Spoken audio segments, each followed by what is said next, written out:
Good everybody, I'm Sabrina Salas-Matanani with your latest on containing COVID. Important news to pass along for those of you who have been left unemployed, have seen a reduction in your work hours, or have been furloughed. Governor Lulian Guerrero today announced that she has received word that Guam is now eligible for both unemployment programs that are available in the Coronavirus Aid, Relief, and Economic Security Act. That is the CARES Act, which the president signed last month.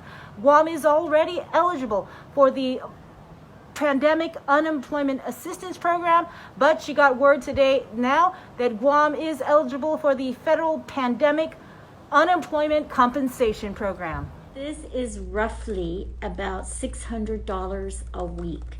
So these two programs, the Federal Pandemic Unemployment Compensation and the Pandemic Unemployment Compensation, are two programs that we will be benefiting from.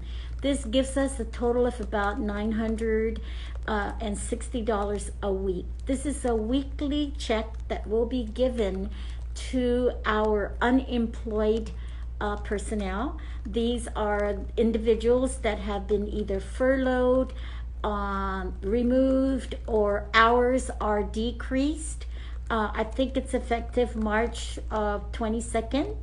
And so those people who apply and are approved and qualify will then be getting this amount weekly for 13 weeks, and then just the PUC for the remainder of the 39 weeks. It's a 39-week employment benefit.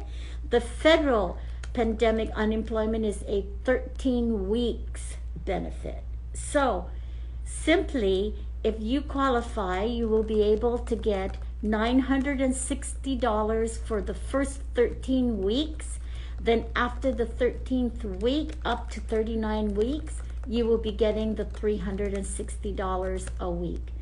It's a great benefit for our individuals that because of coronavirus lost their jobs.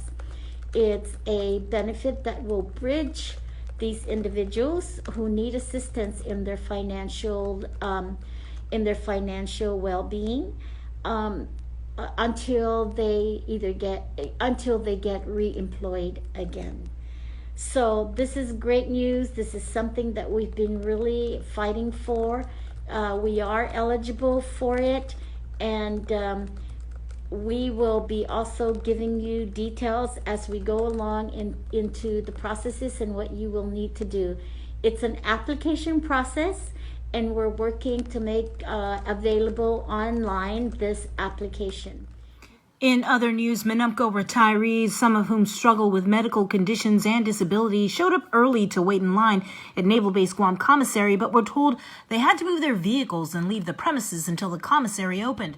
One thing about this issue going on is we're only allowed to come on Friday, Saturday, and Sunday. Then we make it, like a habit that we come early. But due to the fact when we come early and we park at the parking lot, they say that we're not allowed in the area. To begin with, there's no sign stating on the road or somewhere that you cannot be at the commissary premises at this time until 9 or 10. That's what I'm standing for and all that. And we deserve better than this. Retirees are hoping the Admiral will fix the issue. And speaking of lines, at 10 o'clock this morning, the governor's new road closure traffic control plan went into effect. The road closures are 10 a.m. to 10 p.m. daily. They are located near Lucky Supply in Dededo, the former Shen's Furniture in East Agana, Calvary Chapel in Essen, and Shell Station in Barrigada. Roads are down to one lane in both directions, causing major traffic delays. Only essential people should be on the road. All cars are being stopped by National Guard members who are asking you where you're heading and providing important information about the COVID crisis. The roadblocks are not legally checkpoints because the governor does not have the authority to cite or penalize people in violation. But the idea here is to make sure that people are staying home and helping stop the spread of COVID on Guam. As for the latest numbers from the Joint Information Center, the latest update we got was around 9:30 last night. The numbers bumped up by 2. There are now 130 confirmed cases of coronavirus on Guam. Once we get the latest numbers from today's tests, we will pass that along on all of our social media platforms. As for the numbers from the USS Theodore Roosevelt, the Navy reporting today that 447 sailors have tested positive, 3,200 have tested negative, and more than 3,100 sailors are now ashore. As for those of you wanting to watch Easter Mass, you can do that by watching our live stream on Facebook as well. We will be broadcasting Easter Mass at 9:30 in the morning on KUAM TV 8 and KUAM TV 11. From all of us at KUAM, thanks for watching. Please, please, please stay home.